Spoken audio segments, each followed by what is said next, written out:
tak terselami, kasih-Mu dalam tak terduga. Kau sungguh indah tiada taranya, mulia dan berkuasa. Ku kagum hormat akan Engkau, ku kagum hormat akan Engkau. Kau Allah yang layak dipuji, ku kagum akan Engkau. Bapa di dalam surga, terima kasih untuk segala perlindungan dan penyertaan-Mu kepada setiap kami anak-anak Tuhan. Kami bersyukur pemeliharaanmu yang terlalu sempurna, sehingga kami boleh ada sampai dengan saat ini. Kami rindu Tuhan, firman Tuhan yang sebentar kami akan sharingkan bersama, menjadi kekuatan bagi setiap kami semua. Pimpin mulut lidah hamba-Mu, biarlah yang keluar ini semua hanya berasal daripada Tuhan.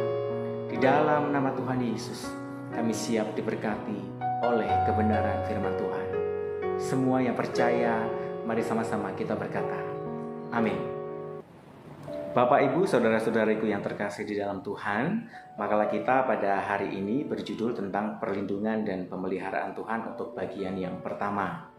Ya, sejauh yang kita tahu bahwa sampai dengan saat ini wabah COVID-19 belum juga hilang. Dampaknya benar-benar dirasakan oleh seluruh lapisan masyarakat. Ada berapa banyak perusahaan yang tutup, ada berapa banyak orang-orang yang harus kehilangan mata pencaharian. Ya Bapak Ibu, kalau kita masih ada sampai dengan saat ini, kita masih bisa dalam keadaan sehat, bahkan juga kita masih bisa menikmati makan sampai dengan 3 kali seharinya. Ini semua karena Tuhan begitu mengasihi setiap kita.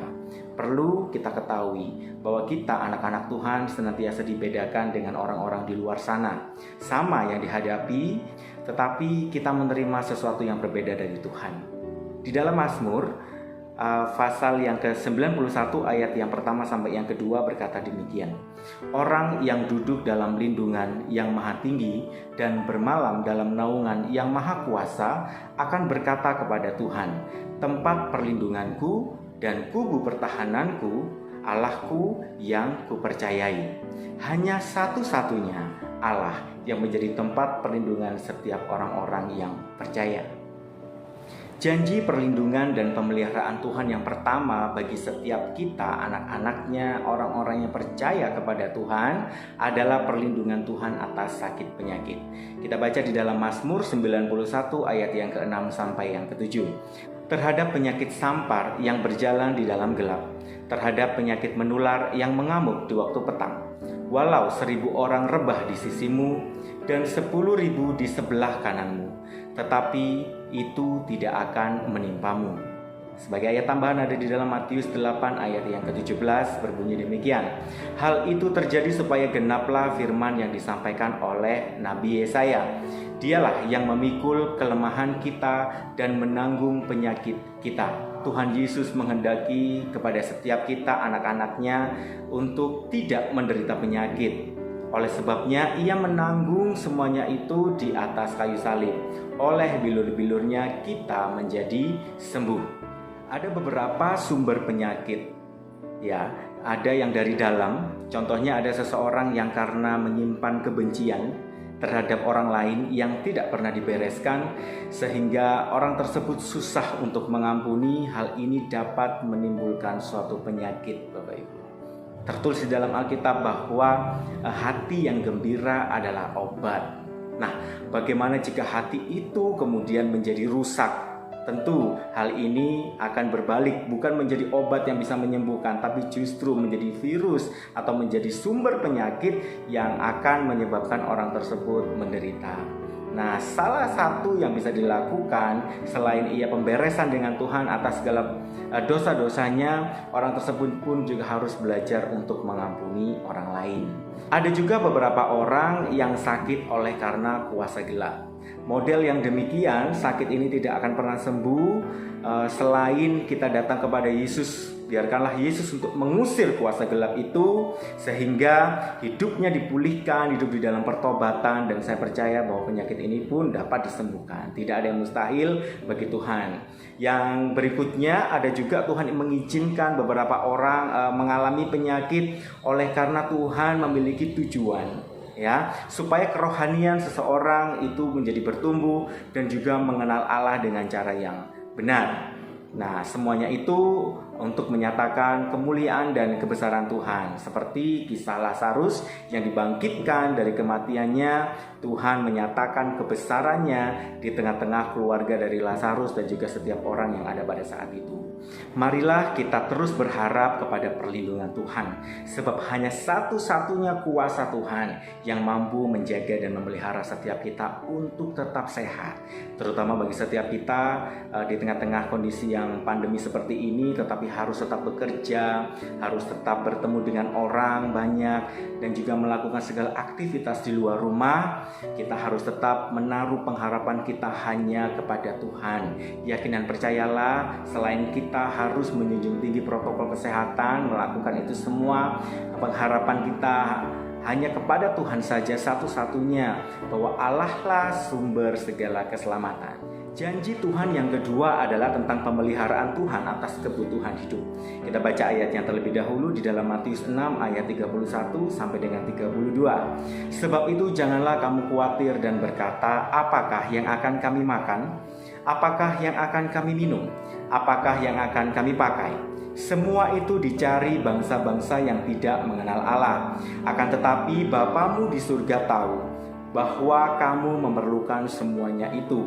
Di dalam Filipi 4 ayat yang ke-19, Allahku akan memenuhi segala keperluanmu menurut kekayaan dan kemuliaannya dalam Kristus Yesus. Bangsa-bangsa yang tidak mengenal Allah itu mencari semuanya itu, Bapak Ibu.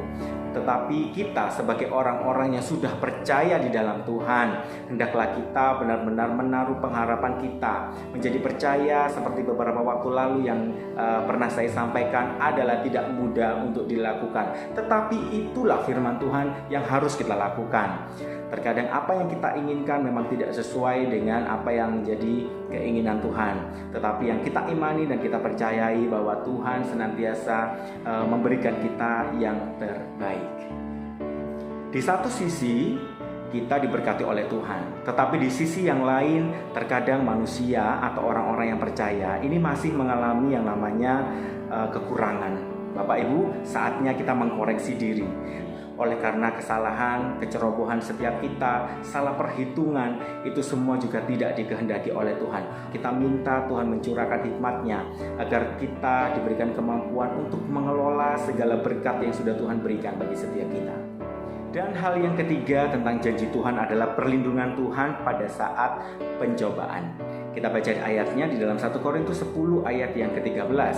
Pencobaan-pencobaan yang kamu alami ialah pencobaan-pencobaan biasa yang tidak melebihi kekuatan manusia. Sebab Allah setia dan karena itu Ia tidak akan membiarkan kamu dicobai melampaui kekuatanmu.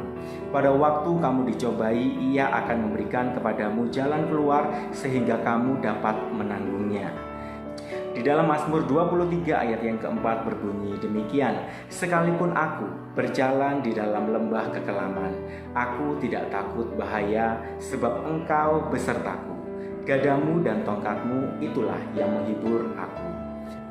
Imani bahwa Tuhan mengizinkan pencobaan yang terjadi dalam setiap kehidupan kita itu tidak akan melebihi kekuatan kita untuk menghadapinya. Ketika Tuhan mengizinkan suatu pencobaan itu terjadi dalam setiap kehidupan kita, yakini dan imani satu paket sudah Tuhan siapkan sekaligus sama jalan keluarnya, Bapak Ibu.